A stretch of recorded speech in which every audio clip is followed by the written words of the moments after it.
Welcome to the Environmental Transformation Podcast. Listeners, today we have Tom Bowman. Tom is the author of What If Solving the Climate Crisis Was Simple, his new book, and we're excited to have him on the show. So, Tom, thanks for joining.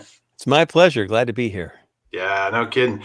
So, Tom, people may not know who you are, but I did a little research on this, and I got a brief bio for you, and I'll read it. But then I'd like to have you kind of just give us a little background about yourself. But for the listeners, Tom's a strategic advisor and a writing team member, or he's the lead for the U.S. Action for Climate Empowerment (ACE) Strategic Planning Framework, and he's a founder of the Bowman Design Group and a founder president of the Bowman Change Inc., a consultancy that works on communication strategies with government agencies, business, and cultural institutions.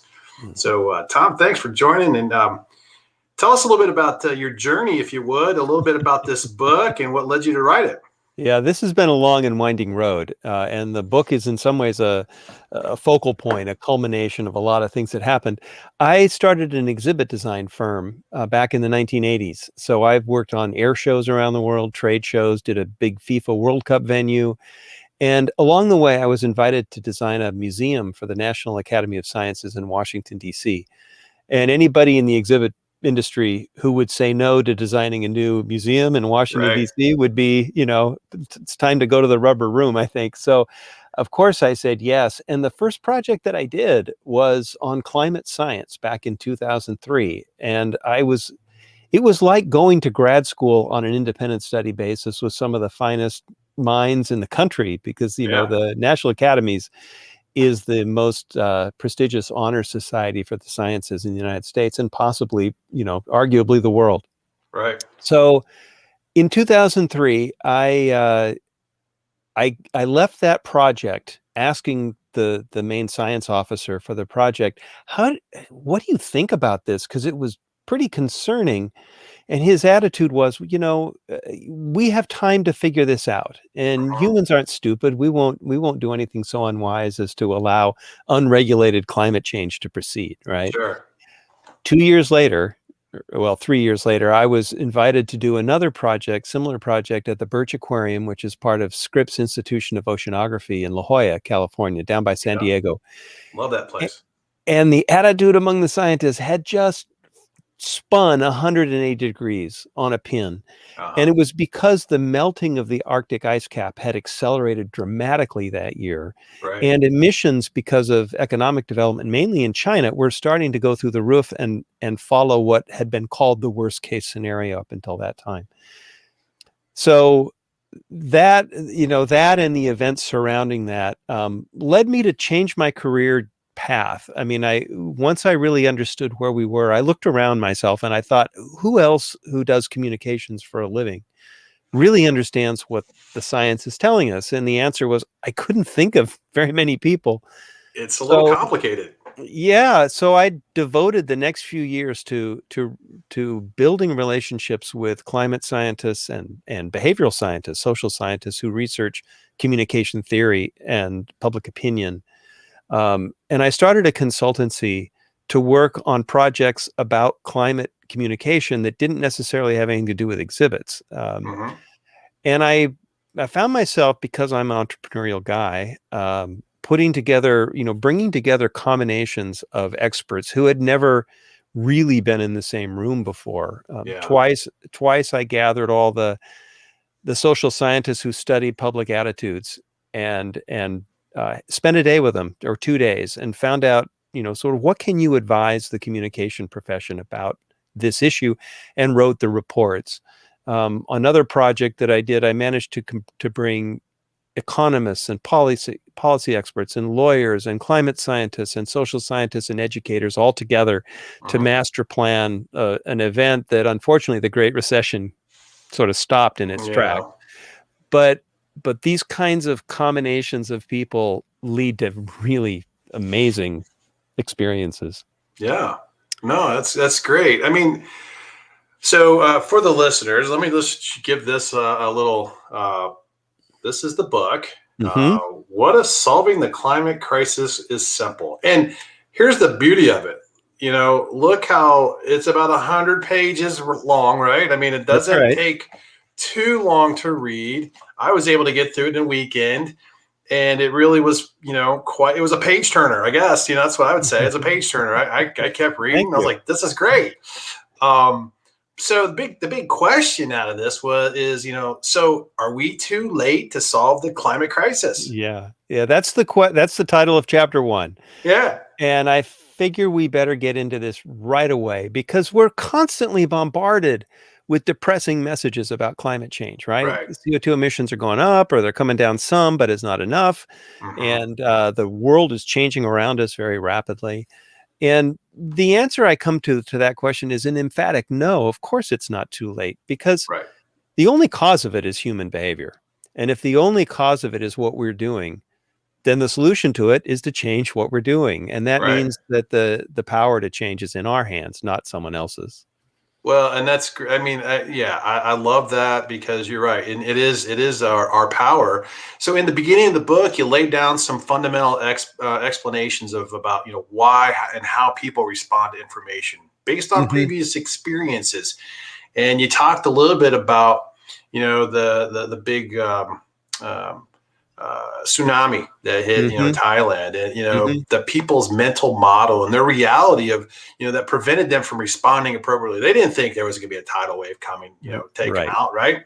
Right. So explain a bit how that and this type of mental model may challenge our way of thinking from taking Yeah. action.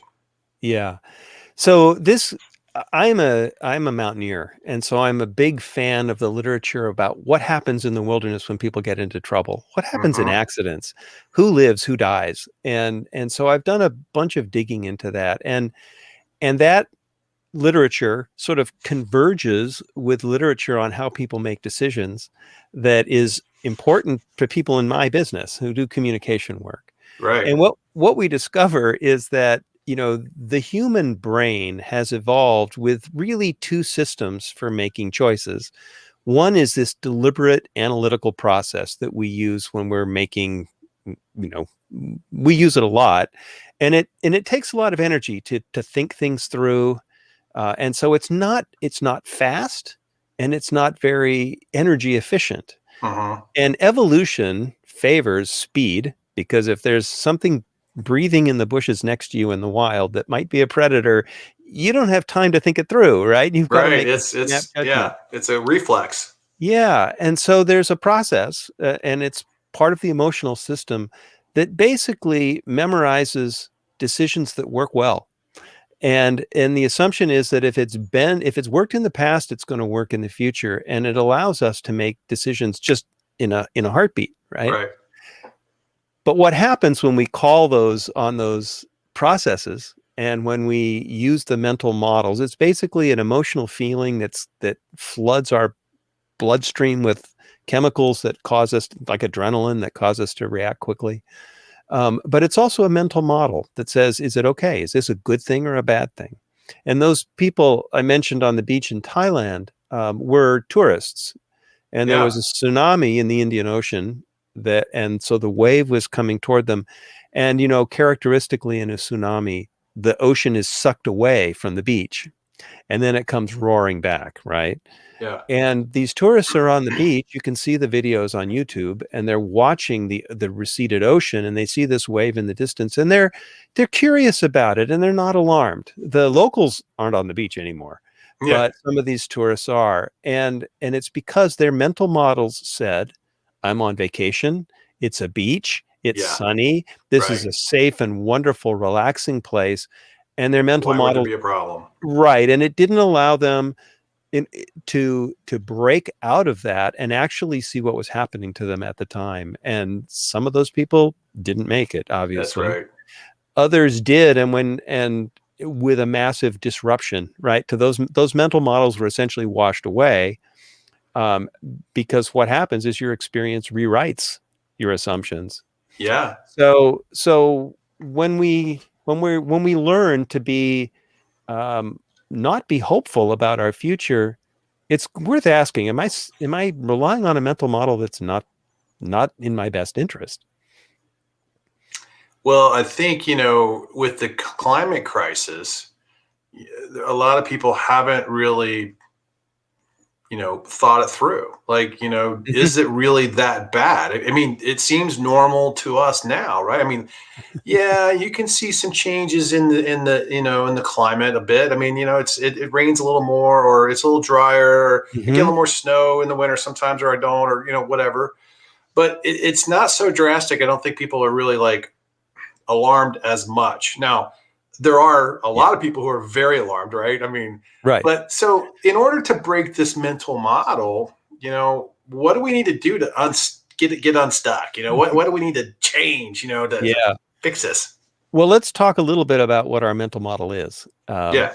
and then we'll talk about how to change it. And there's sort of two parts to it. One is, like I said, the past. We think the past is going to be the future, right? That's Mhm. what our unconsciously that's what our brains are wired to do.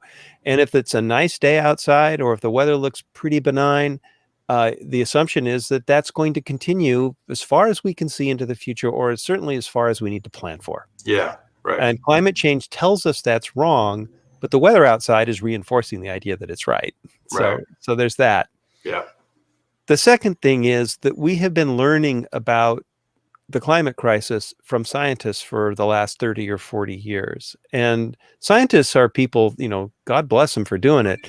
They study complicated global systems. They study the Hmm. atmosphere and the ocean and the lithosphere and the cryosphere and the biosphere, and they're calculating and studying all the ways that those things interact to create what we call our climate system. And it's global and it's local and it's complicated, and Yeah. that's what they do. And so they describe it in those kinds of terms. And when there's a discussion of what to do about the climate crisis to avoid the hardship that's coming Right. our way, Yeah. the assumption is we end up talking about really complicated global human systems too, transportation systems and food production and supply chains and finance markets and international aid and development and governance from the local community to the nation to the world and urban transportation, urban planning, waste management. It just goes on and All of on, this right? stuff is huge, right? It's And it makes overwhelming. not only that, it all interacts with everything else. So Right. if you said, I'm going to work on climate justice only, or I'm going to work on food, and you start pulling on that thread, this is like a Gordian knot of entangled systems, right? So you start pulling on one thread, and pretty soon other threads that are interacting with it are starting to come with it. And it's not long before you feel like you've got this whole planet in your hands. Right. It's And it's like it's all interconnected. It's like a matrix, it's right? like a matrix. Yes, exactly. Yeah. Exactly. And so how do you see through it? And the result is most people feel like it's too big for us, Yeah. right? That hopefully there are some technical elite people who study these systems and that they're going to figure out some kind of master plan for the rest of us. And they're going to solve the problem without us having to impact our own lives at all. And we just hope, and we sit on the sidelines. And surveys show that about half of people in the United States think we could solve this problem. Only 6% of us think we actually will. Ah. So this is a Whoa. pretty dispiriting Yeah, we need to circumstance, right? up that, right? We need to do better than that. And so what we need to do is figure out how to disrupt this model. This model is called scientists call this a wicked problem. It's a problem that's so complicated that it can't actually be solved. All you can try to do is manage it to Yeah. the best of your ability and expect to take some lumps along the way. I can't think of anything more depressing than, than, we got the deck chairs on the proverbial Titanic and we can rearrange them a little and try to manage it, but the ship is still going down. And that's how so many people see this problem. And this is the view we desperately want to disrupt, because as long as we believe this is what we're going to allow to have happen. Yeah, I mean, people are like, it's a defeatist mentality. It's like, well, what the heck? I mean, what's the difference if I, recycle my garbage or not? I mean, it's not going to make a big deal. That's Right. what people will think. Right. And so we are in the position of being the people on the beach in Thailand. We see a tsunami coming. The tsunami is called climate change. And the problem with it is in our minds, Right. right? The reason we're not solving it is because we don't think we can. And That's kind of what I kept running into this over and over again in projects that I would work on, ad campaigns and exhibits and films, and over and over again in documentaries and books and interviews. You hear at the end, you've described this immensely complicated, horrific future. Yeah. And then people say, somehow we just must muster the will to overcome this, right? Yeah. And everybody who's ever made a New Year's resolution knows that willpower doesn't last all that long. About maybe It 30 days if you're lucky, right? it wears out, right? It's like muscular strength. It Right. wears out, and you have to rest and recover. So what we really want to do is disrupt that model and wash it away and replace it with a model that allows us to actually make progress on solving this problem. So you asked, how do we do that? Well, there's a story in the book that I tell.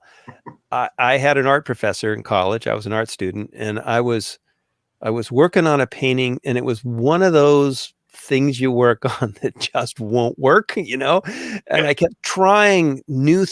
I tried different colors. I tried shifting the composition. I'd try this. I'd work on the face better, and it just wouldn't work. My professor came up by me and he said, "Here's what you do: hang it on the wall upside down, and, Uh-huh. and go home." Right. Because when you see it the next day upside down, You it have to have disrupts perspective. all that you think about it, Yeah. and you're going to see it differently, and you're going to know what to do. And I can tell you that that literally works really That well when technique you're works. dealing with something visual. Yeah.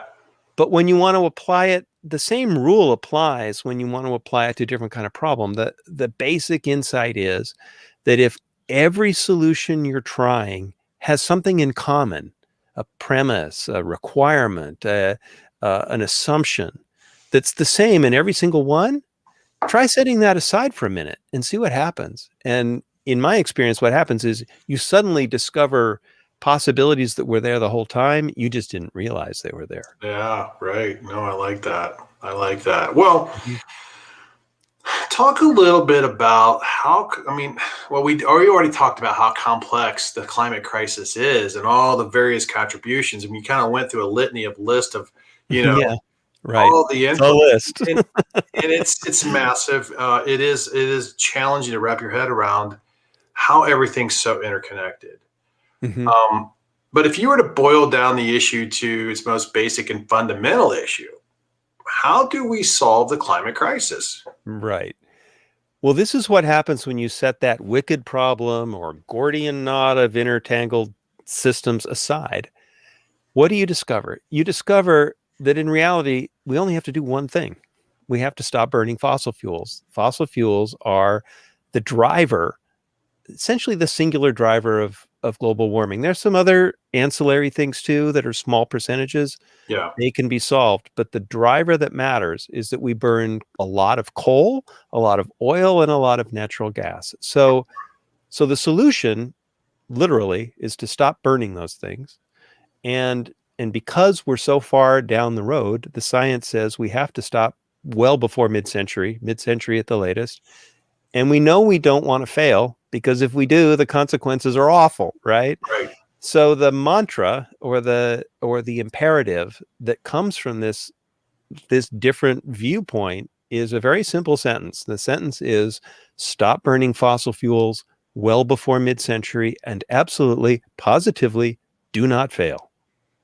right. No, I mean, that sentence captures and distills it down into the most concise, I think, way of stating how to prevent and to help change the Mhm. climate crisis. I mean, I've looked at this in other, Yeah. with other, articles and listen to other people talk about it, and they're all coming about it, in say, well, we want to be more sustainable, and we're going to reduce our carbon footprint, and we're going to do, we're going to start using alternative energy sources, Mhm. and those are all great, right? I mean, they are, but I think the fundamental piece of it is to do all those things. It's really getting to stop burning fossil fuel, right? I mean, because at the Yeah. end of the day, those activities is what's going to be, prevented. Right, and there's some psychological magic to formulating it this way. The organizations, corporations, and others that have made rapid progress on any environmental goal have all used what's called a stretch goal. Yeah, And a stretch goal is a singular imperative and that seems impossible. I mean, if it doesn't sound impossible, it's not a stretch goal. And its companion component is that the CEO or whoever's in charge says failure is not an option. We are not going to fail. And right, that's what this formulation is. Stop burning fossil fuels well before mid-century. Sounds to most people like, holy cow, that's how the heck do we do that? And absolutely positively do not fail. What happens when you accept a premise or an imperative like that right, is it causes us to look at the ordinary things we do as homeowner in our households, in our workplace, as an organization, as a community, a city or town, as a country. It causes us to look at everything differently, and it exposes opportunities that we don't normally recognize are there, that are within our grasp. You and I probably don't know how to reinvent the agricultural system of the world or to change the transportation system of the world, but we know how to manage our own shipping, right? And we know how to open a window on a sunny day and get fresh air instead of running the heater or the air conditioner. right. We know how to use daylight in our rooms. We know there there are all myriad ways we can modify the actions that we do in ways that reduce the amount of fossil fuel that we burn. Well, and I think, one of the things I really liked about the book is that you really focused this mantra, Mhm. this statement, this premise here to the everyday person. Mhm. You know, corporations are going to do what corporations need to do from a publicity or good citizens perspective to do that. Um, I think there's going to be a big push from policymakers to really push, Mhm. these types of change actions too, which will Right. help and spur along the advancement of these, technologies and other, achievements. But Right. the personal, engagement, the actual, taking to heart this mantra, at an individual level is, I think, the key here because everybody can contribute, right? Well, yeah, and there's something else. We've been told that our personal contributions to greenhouse gas emissions are so tiny that our behaviors don't matter, right? Yeah. So if I buy an electric car instead of a diesel truck, it doesn't make any difference because it's only one car and one truck on the road, and there are millions of them out there, right? Or hundreds of millions. But that's not how this works. The way that this actually works is every time we adopt climate friendly behaviors and we talk about what matters to us, it creates new social norms, right? Right. We're creating the social support that allows all of us to believe in these things, to vote for these things, to make consumer choices this way. And it doesn't have to be complicated, and we don't all have to agree. I was at a conference once signing books for in Atlanta, and a guy came in. He said, "I'll take your book, but you're not going to take away my pickup truck." And I said, "Where do you live?" He said, "Oh, I live out on a country road about 25 miles from here." I said, "I don't want to take away your pickup truck. You need your pickup truck, right?" Yeah. It's not about making everybody do exactly the same thing. It's about awakening in us an awareness that we have a common problem to solve. We can solve it together, and that we can do the things that work in our own lives, and we can vote for elected officials who will do the things that need to be done. And Right. it sort of establishes a stable baseline for all of our collective action. So it's a very powerful dynamic between people. Yeah, no, and I think too. I mean, maybe you've noticed this, through the pandemic. Um, people are really being drawn to, um, you know, be a part of something bigger than themselves, right? They Mm, really are trying to, yeah. do something that Yeah. they feel they can contribute to the better good. I think that there's so many more, the younger generation of people in our society that are coming, of age. They're really driving decisions. They're really pushing the envelope Mhm. and wanting this type of environmental change in everything we do. I mean, if from consumer products to just doing the right things, right? I mean, I think that we're seeing a huge shift. Yes, it's about protecting their future, creating an environment that is still healthy for them. And it's also about social justice, the climate justice, because there's a huge discrepancy in who is suffering today and who's going to suffer tomorrow. It's mostly people of color and low-income communities that are bearing the brunt of this. Yeah. We will all suffer in time, and we will all suffer to various degrees, but it's very, very disproportional even today. And so you're right. Young people are absolutely committed. They take it for granted that we need to be solving this. And those of us who are older would be wise to listen to their voices. And, sometimes we do. I was talking once with a non-governmental organization, a nonprofit that was focused on energy efficiency. And they said that the best success they ever had was when they had teenagers go door to door in the business district, asking business owners to swap to LED light bulbs. And who could say no to the kids, Yeah, right. And, it's like, oh, that's a really good idea. yeah, and local business owners are I've been a business owner for 35 years now, and business owners are really tuned into their communities because that's where they derive their income.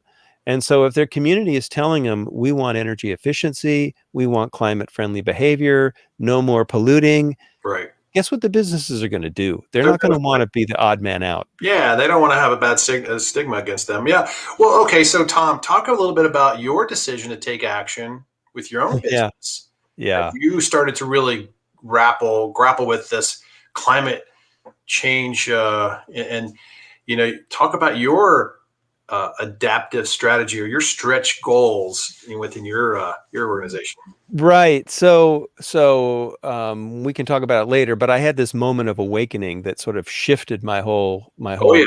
path. And so I was highly motivated to get involved in trying to awaken public participation in solving the climate crisis and shifting our culture. And since I owned a business, I thought, why don't I try an experiment? Why don't I try to decarbonize its operations and see how far I could get? Yeah. I had a 2,000 square foot house that was zoned in a business district, and I had a dozen employees. And I'm in California, and California had a climate law called AB 32. We still do. That had a target of 90% emissions reductions by 2050. This is based on 1997 levels. And it basically would mean eliminate carbon emissions economy-wide in California by 2050. This was 2006. So I joined the climate registry to have our emissions verified every year, Right. which was not very expensive to do. And then I said, since I don't have capital equipment, I'm a design firm. It's like an office-based business, right? I have a company car that the owner drives. That's me. And we have an office with copiers and printers and plotters and lights and computers and the stuff you have in an office. Sure. And so I thought, I don't have to capitalize something over 20 or 30 years. So why don't I advance the goal? Why don't I say, I'm going to try to get to a 90% emissions reduction in 15 years by 2020, right? Okay.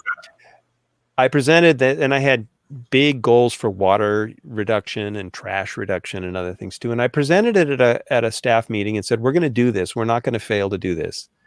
And my office manager looked at me and she said, are you crazy? And I said, good, I got the right goal, right? Yeah, you got their attention. But I wasn't any more knowledgeable or smarter than anybody else. So what did I do? I called a solar installer, and this was back in 2006, and they came out and they said, oh, we'll have to build you a carport because your roof faces the wrong way, and it's going to cost you $90,000. Oh. And I'm spending $3,500 a year on electricity. This doesn't make any sense.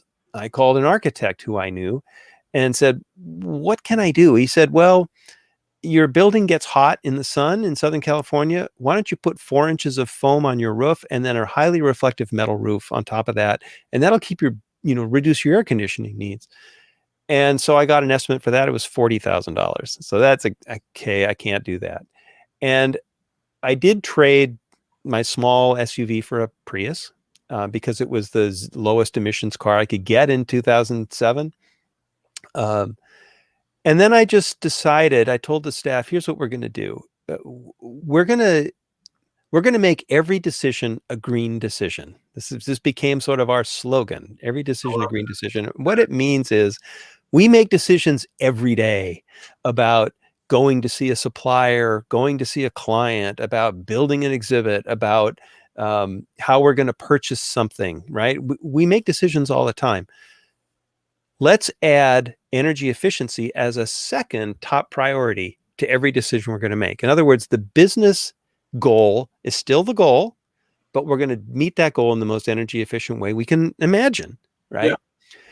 And that meant that, for example, our copier lease expired and we could have bought it for $1, but it was an old energy consuming thing. And I said, everybody wanted something more modern and full color and all that kind of stuff anyway. I said, okay, decide what the machine has to do, go find one that's reliable that will do what you need to do, and then find one that's got the Energy Star rating, right? Let's get the most energy efficient one we can get. We got it, and it was so good that we ended up decommissioning every other office machine in all our plotters. We stopped using them. We shut off all of our printers at our desks. And one of the things that happens when you do that is that if you have to walk across the building to get your copy, you're just going to work on your screen. You're not going to print very often anymore, right? Right. And so I thought we were making tiny progress. I didn't think we were doing very much. But we got our emissions report back a year and a half later. We had cut our what are called scope 1 and 2 emissions, which that's the electricity and gasoline and natural gas we were using in our business, by 2/3 in 15 months. Oh, just that's 2/3. And nobody was suffering. Nobody could tell. All we did was get rid of waste that we'd been paying for without noticing for years, right? Yeah. And then it led to some other surprises. I mean, this is a story that will make your listeners think I'm a complete idiot, and it's justifiable because we all are.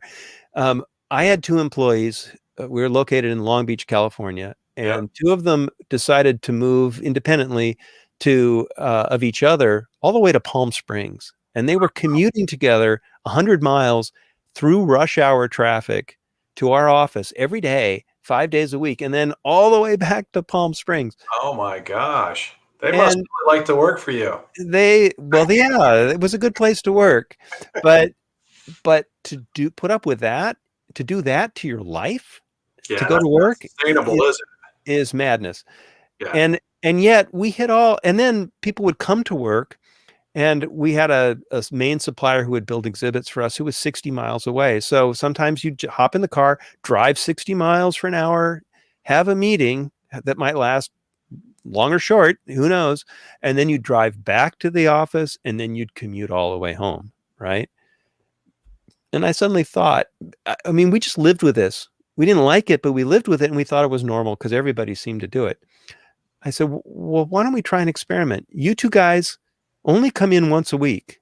Stay in Palm Springs every other day. We'll work by phone. We didn't even have Zoom back then. We just worked by phone and email. And when people are going to go to the shop for a meeting, schedule the meetings whenever possible at the beginning or the end of the day. So your commute route takes you by the shop, and you don't make that 2 hours of driving in the middle of the day on top of it. And something amazing happened. It took about a month for people to get used to this. It was a change. But all of a sudden there was more laughter. All of a sudden people weren't so tired. All of a sudden people weren't putting in so much overtime to make up for the exhaustion that lost productivity during the week, And that was a clue that this was working. The other big clue is that we received a statewide award in California as a Small Business of the Year for these extraordinary emission reduction. And we issued a press release, and 2 things happened. One, my biggest client called the next day and said, I'm calling to say how proud we are to work with a company that would choose to do what you did. That's great. It's like, wow, nobody can buy advertising that good, right? No.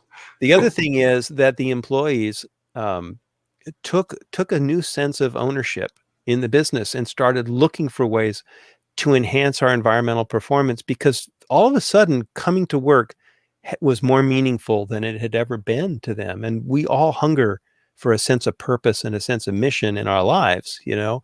And Yeah. so by providing this, it shows that there's this deep, deep wellspring of goodwill and desire to be solving these persistent, pernicious problems that we've been taught to believe we can't solve. So, your example is like a microcosm of how, or, a perfect example of how others can take this, approach and Mm-hmm. apply it in their business. Mm-hmm.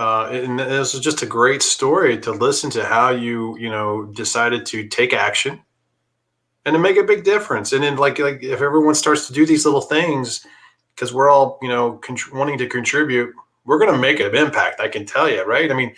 so how do we shift people's minds from the climate crisis is too big to fix to get them to engage and help them solve the problem and achieve this goal?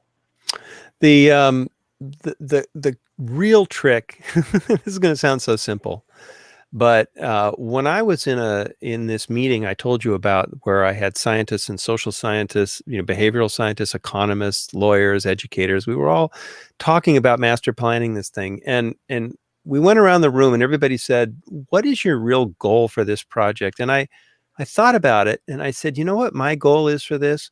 I want people to talk about climate change." Yeah. Because when I would talk about climate change back in 2007 and 2008, it was a conversation stopper. Yeah. No one wanted to be near you at a party if you You're talked about like, climate. he's talking You know, about climate. I don't oh, know it's about the this. big Who downer is this guy. Here he guy? comes again.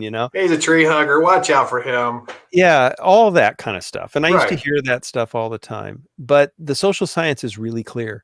The main reason we're not dealing with climate change very well is that we don't talk about it enough. In other words, Right. somebody needs to break the ice. And I have a really good story about this that I write about in the book.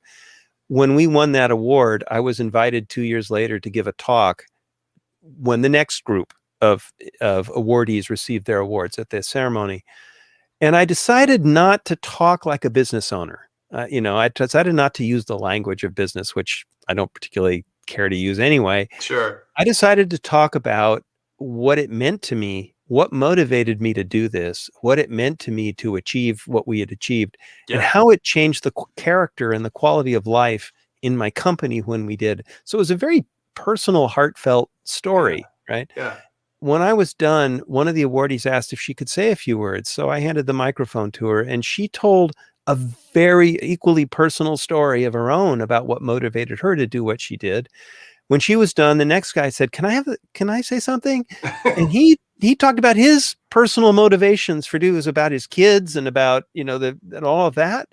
And the microphone just walked around the room from person to person. And it finally came to a guy, the last guy to speak. And he said, "I just want to say how amazing it is for me to be in a business meeting where I can finally talk about the things I care about." Right. This is the power of breaking the ice.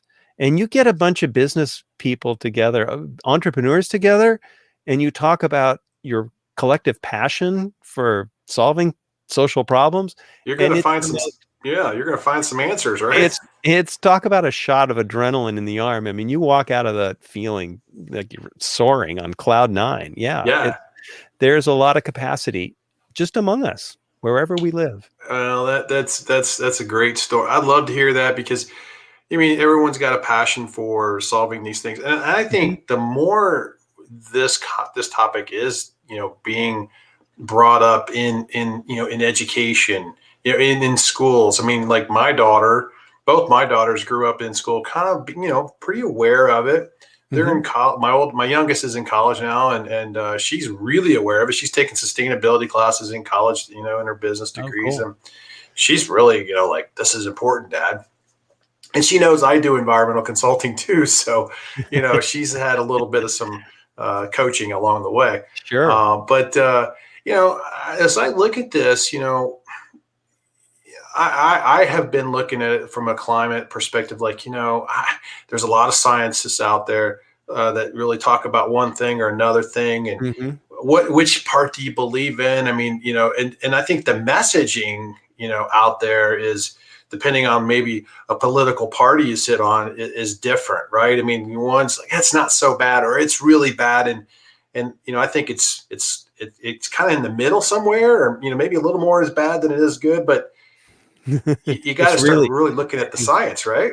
the science says it's really, really bad, but there's really good reason to be hopeful. Now Well, so so the yeah, really and so I want to zero in on the epiphany moment for you, sure, because sure. that moment in that you wrote in the book kind of just hit me or smack in the face. That was like, hey, Sean, you know, whatever you thought about climate crisis and change before, you know, and I'd admit I've been a little more on maybe the other side of not thinking it's that bad. But when Hmm. you described it in your book, I was like, you know what? This is a lot bigger deal and a lot more important and real than people know. Yeah, So yeah. talk about the moment that you had in that meeting before you had to go meet your client. Sure, sure. Well, so the word epiphany is used in religious context a lot, right? But it means a sudden intuitive realization about something about reality. I mean, that's Uh-huh. the dictionary definition. So I was in La Jolla working on this second exhibit in 2007, 2006. And they have this conference room high on a bluff on the second floor with floor to ceiling windows that overlook the Pacific Ocean. It is Beautiful. idyllic. It's gorgeous up there, right? So I'm Right. sitting up there with the science curator for this project, and we're reviewing content and talking through what stories we're going to tell in this exhibit.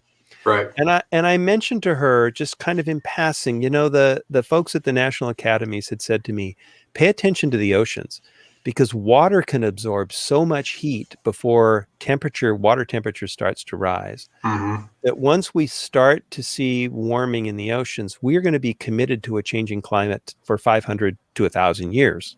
We're This is too basically late. getting a big flywheel moving, right? Yeah. She says, "Oh, we're part of Project Argo, which is this 2,500 robotic floats sampling every ocean in the world." She said, "We're part of Project Argo. We've already measured warming in every ocean basin in the world to a depth of 1,000 meters." Now, just think about that for a second. Stop, everybody, and listen to that. 1,000 meters. More than 3,000 feet deep, Right. covering 4/5 of the Earth, has already warmed. I mean, and it's warmed. It's absorbed so much heat that temperature has actually started to rise in the water, and that was the moment for me when everything I knew about the impacts of climate change that I had thought were in the future came home to roost all at once. I mean, it was like a predator was alive in the room with us, is what it literally physically felt like. And you're like, I'm gonna die with this knowledge now. Well, so I mean, we're talking about sea level rise and coastal flooding and dislocations of communities and rural populations. We're talking about heat waves and heat stress and parts of the world becoming unlivable because they're so hot and dry, and drought and wildfire and crop failures and violent conflict and the collapse of civil societies because people are on the move, and they're becoming large numbers of climate refugees, and all of it sort of blossomed in my consciousness at the same time. And I thought, we're already on the doorstep of this. And I just sort of was my role as a Your mind business. wasn't ready to go talk to the person you had to go No, talk to at right. that Her point. next comment was, "My boss wants to meet you now for the first time." And if anybody who owns a business knows, when you go meet your client for the first time, Yeah, you're going to be you on. want to be cool, Yeah, you want right? to be prepared and just looking good and It's sharp, not and it's come off not a good. problem. There are ways to deal with any problem. Don't worry, we're going to work this out. I walked into her office, and I was literally physically trembling. And I sat down across from her, and she chatted about the exhibit a few minutes, and then she looked at me and she said, "Is there something you want to ask me?" And I said, and she's an ocean scientist, right? I said, "Yeah. How do you cope with knowing what you know?" And I mean, just when I say that, the full power of that moment always comes back, right? Now, did she And know exactly what you were kind of getting at oh about the yeah, temperature, the warming of the ocean when you asked that well, question like that? sh- I don't know if she probably didn't know about that exchange I'd had with her with the curator, but she's a earth scientist. Yeah. She knows the science, deep down, and she just sat back and she said, "Oh." And we started to have a conversation about the value of doing an exhibit, and she said things to me like, it the question is, how many other species are we going to take with us? You know, I mean, this was the scale of I mean, the threat of climate change is so monumental. It's a little bit hard to fathom. And all you have to do is think about this. Every human community is located in a place where the climate supports it. Every species has evolved in an ecosystem that's adapted to the climate in that local spot. If all of that changes, what happens to us? Right? We don't Yeah. live in the right places. We don't Plants can't migrate quickly, trees can't migrate quickly. That means Right. that the ecosystems that support the birds and the other animals that live in the forests um, are going to run out of places to be. So the imperative to stop this is it's like being in one of those wilderness disasters where people have to figure out how to survive when everything has gone wrong, right? And it calls upon those of us who have the wherewithal to do it to find ways to lead, because that's what we need. Well, that's what's needed. We have to, right? I Yeah, mean, if we're gonna exactly, survive. exactly. I mean, that was just pretty, important. When I read that, I thought, oh my gosh, it was just a pretty dramatic conversation in part of the book. And I was like, wow, we got to talk about that one. Yeah, Um, I'd and like to kind of get in. Go ahead. well, I'd just like to say it is my fervent hope that, and it's my belief that not everybody has to go through that. I rode an emotional roller coaster about this for a number of years, and as I worked with experts, I realized that, as one scientist said, I'm happy on Monday and hopeful Monday, Wednesday, and Friday, and I'm pessimistic Tuesday, Thursday, and Saturday, and Sunday is up for grabs. And uh, and I saw that so many people who really knew this material were feeling that way. If you're willing to, if this happens to you and you're willing to dive into it and just go with it, that's the way to deal with it, because you'll find your inner strength, you'll find support from a community of others who are just as committed to this as you are, and that is worth its weight in gold. But I don't think everybody has to go through that. we Right. can we can adapt to the changing climate, and we can stop emissions without everybody having to go through an experience that's that emotionally charged. And thank goodness, because an awful lot of people would not like it. Let me Yeah, well, tell I you. mean, I'm sure it was pretty traumatic. I mean, you just knowing what you found out and wrestling Mhm, with that over the time, and which obviously it's emboldened you to mm, write this book and mhm. other publications. Um, and now you've been you become this leader in this climate crisis change that's going on in our country. Talk a little bit about what it means for the U.S. to rejoin the Paris Agreement in addressing climate crisis. Yeah, this is huge. The Biden-Harris administration is coming right out of the gate doing more on climate change than any previous administration has. They really get it. That now, part of the reason they get it is that it's 4 years, you know, after Obama, and that was 8 years after Bush, and so time is flying, and we need to take action. But they have really embraced this, and they have seen that there is a happy opportunity here, that we improve health as soon as we reduce emissions. We reduce childhood asthma and trips to the emergency room and lost productivity. They've Uh-huh. discovered that climate justice and climate action can go hand in hand, so we can improve social capital and equity and justice for all, and live the ideals that we as a nation hold. They've discovered that we can rejoin the international community by joining the Paris Agreement, rejoining the Paris Agreement, and instead of being a pariah among nations, we have the potential to become a leader on this issue, and we can create millions of jobs and bolster our economy as we recover from the COVID economy and the COVID crisis. We can build back a greener economy that is going to improve our climate for everybody while shifting us to a new economy that provides good paying jobs for people and improves our health. So they really get it. And one of the things, the appointments of Gina McCarthy and creating a domestic climate policy office is huge. And then hiring John Kerry as the climate envoy, who helped so much to negotiate the Paris Agreement, and giving him a seat on the National Security Council. These are really, really big steps. Yeah, no, I mean, yeah, because they were pretty involved early on through the Obama administration, trying to, get us into that agreement and participating and being a leader there. Um, Well, talk a little bit about your involvement with the Action for Climate Empowerment, the ACE strategy planning framework, and how did that get started, and how did you get involved with that? Because that was, the way I read it in the book was that's the ACE is a strategic planning framework that is supposed to be developed by our federal government as we are participating in the Paris Agreement and the UN, right? Yes. And it kind of largely never really got put together over, ever since we joined, really. And it sounds like no other nation's really done it either. And all of a sudden, we've got a whole group of, volunteers that are experts and subject matter experts in the business that want to put this framework together.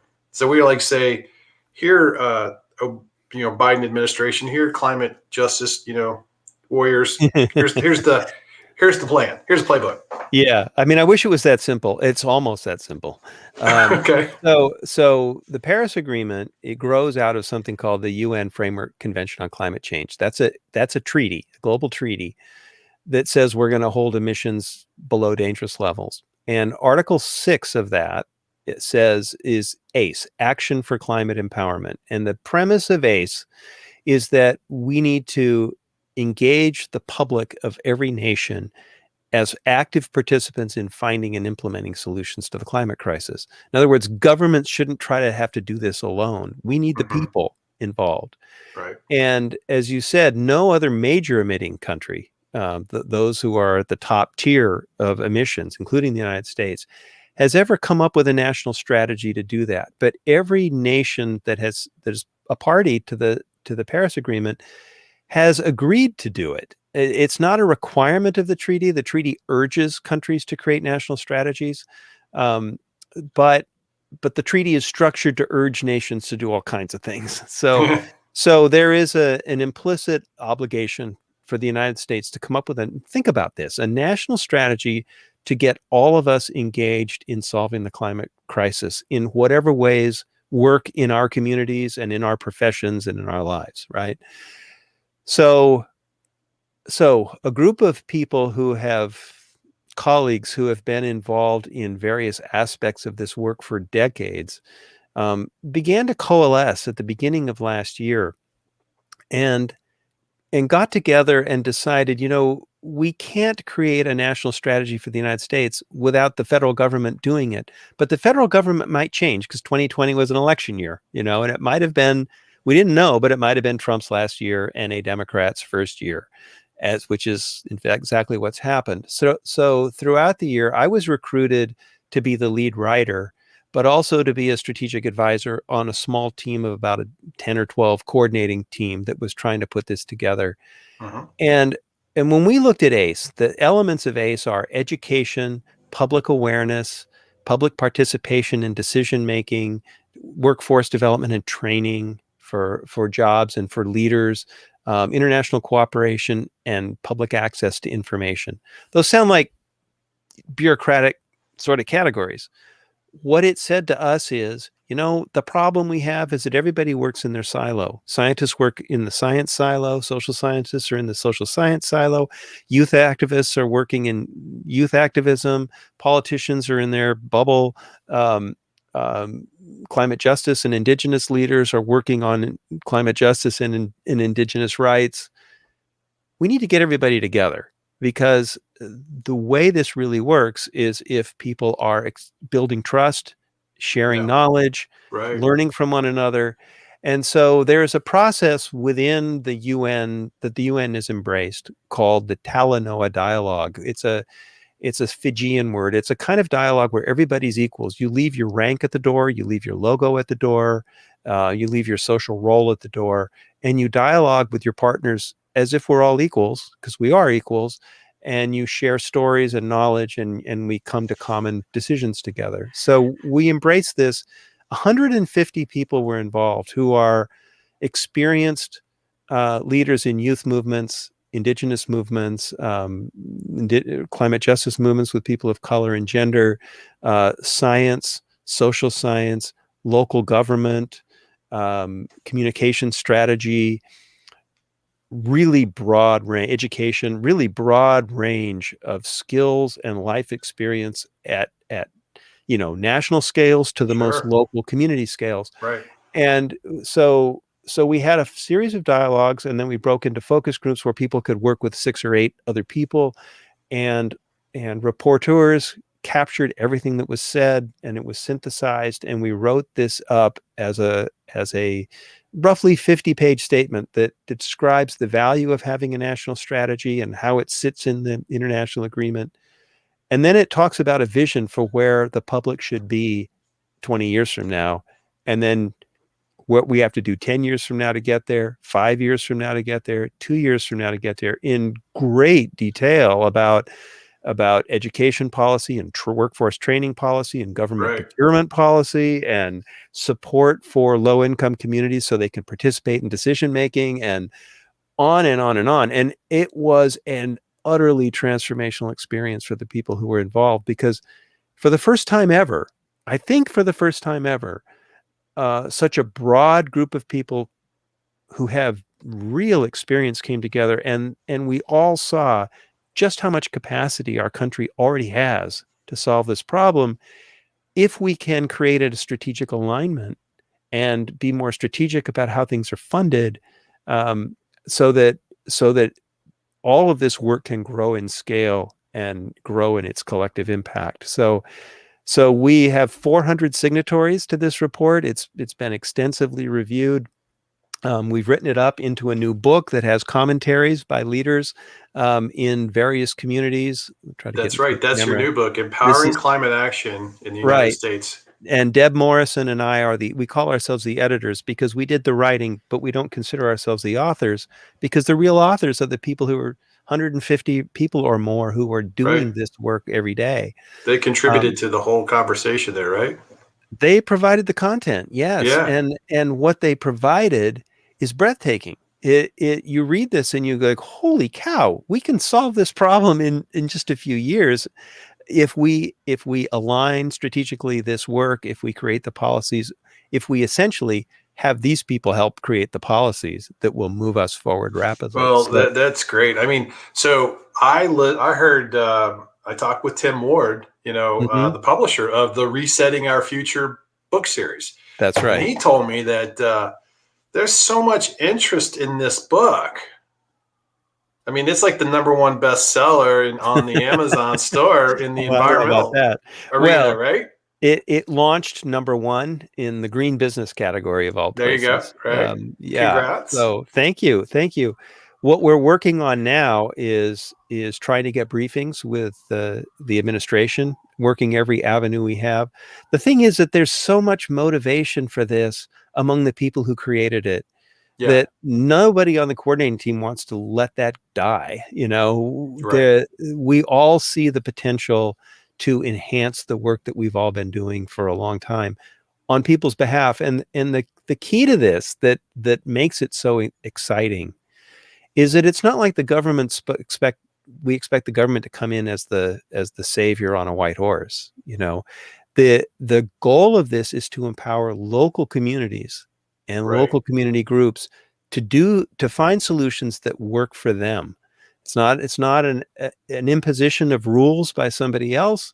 It's an empowering of the intrinsic experience and interests of local communities all over the country, and they're not all going to be the same, and that's the beauty of it, right? Right. I mean, if everyone's gonna have a little different need, right? Yeah, if you live in urban San Francisco, what you're interested in and your needs are different than if you live in Odessa, Texas, or in The rural Midwest. Alabama, or Yeah. in New York City. So Yeah. there isn't a one size fits all. There is an empowerment of the shoe that fits wherever you are. You just want to have the federal government come in alongside the communities and help them implement the strategies that they are trying to, Right. identify that's best for them. Right. I mean, now what's your take on some of the policies that need to be kind of to help spur this along a bit? I mean, Well, individuals will so only do so much. mm, We're kind of lazy at yeah. times, right? I mean, if there's a little nudge in some aspect of this, is that a good or bad thing, do you think? No, it's a good thing. And let me give you an example of some of the recommendations that grew out of this. For example, in workforce training, for the most part, the people who can do workforce training are the people who have enough resources to take the time off to go get it, right? Hmm. And so if you're a low income worker, you live in a low income community, if you don't have good access to the internet, because you live in a rural community, there's a barrier. There are a bunch of barriers that keep you out of it. So one thing that the federal government can do quite easily is make climate training part of every contract that the government lets. So if you want to be a government contractor, you want the big money to build whatever it is that you're going to build or provide whatever you're going to provide, there could be a requirement that you provide workforce training. And if it's beyond the scope of your talents, you can provide opportunities for training you in combination with community groups that surround you, or Right. in your profession, so that the people who build things learn more about energy efficiency and things like that. And we learn more about climate justice. We learn about more about justice sensibility. There's a very strong justice lens in this work, because it says that equity and effectiveness are one and the same, really. Hmm. So, that's an example of a kind of policy. There's a recommendation that school districts have integrate climate Education. knowledge, climate education, and climate justice education in every field of study in their curriculum. So it isn't just about science anymore. It's about social studies. Home ec. It's about art. It's Yeah. about everything, so that it becomes part of a pervasive It's part a of our holistic culture. approach to life, right? Right. And it's about improving their evaluation methods and being more rigorous about it. So we figure out which programs are working really well and what makes them work really well, and then create processes that allow other communities to learn from that and to embrace those things, and allow the philanthropic community and the government funding community to support the things that are working well in a way that works for them. For example, the government, National Science Foundation, NOAA, NASA, they occasionally issue grants for climate programs for the public, and they issue grants for pilot projects. So everybody Right. does a pilot project, and you figure out which ones work really well, and then you can't get any money to go to scale with them, Yeah. right? So we're reinventing the wheel, and we're not capitalizing on the things that we've learned. The philanthropic community, the private philanthropic community, doesn't really see that as clearly as they could, and there is no agreed upon strategy for how to spend money. So they all have their own vision for how to spend money. Yeah. And all of this means is that a lot of very effective groups don't have access to grants, and a lot of grant money is spent less effectively than it could be. So this national strategy could sort of pull this together and get everybody going in the same direction, so that collectively we're much, much more effective. Wow. That's great. I mean, I'm seeing now, you know, private industry and corporations Mhm. really driving similar type concept with the federal government. If you want that contract with NOAA, you have to start incorporating climate, change or Right. initiatives in your work. Well, the private industry is doing it now. I've got a couple of clients that I work for, and their big mission statement is 2035 zero net carbon, and Mhm. so we want you to identify every possible emission saving you know task, Right. technology, function that you do, and capture it and report on it. And it's like, wow, that's the industry's Yeah. getting wise to this. They're getting Mhm. savvy. They want to be good corporate citizens, and they're pushing it. And this is a big shift in our It is. culture. No, it really is. And, I remember in 2007, 2008, I met with the CEO of a sugar company, and he had just told his department heads of every division of the company that they had to come to their annual retreat prepared to make a presentation about how they were going to reduce carbon emissions in their operations. And I said, "Why did you choose to do this?" He said, "Well, look around. We're farmers. If the climate changes, we're out of business." Right? And Yeah, he was it's ahead of his fundamental to them. time in 2008. But now the investment community, BlackRock issues an annual letter to CEOs that says, "Hey, we're going to value your business based on your climate plans and your climate vulnerabilities, not just your current balance sheet."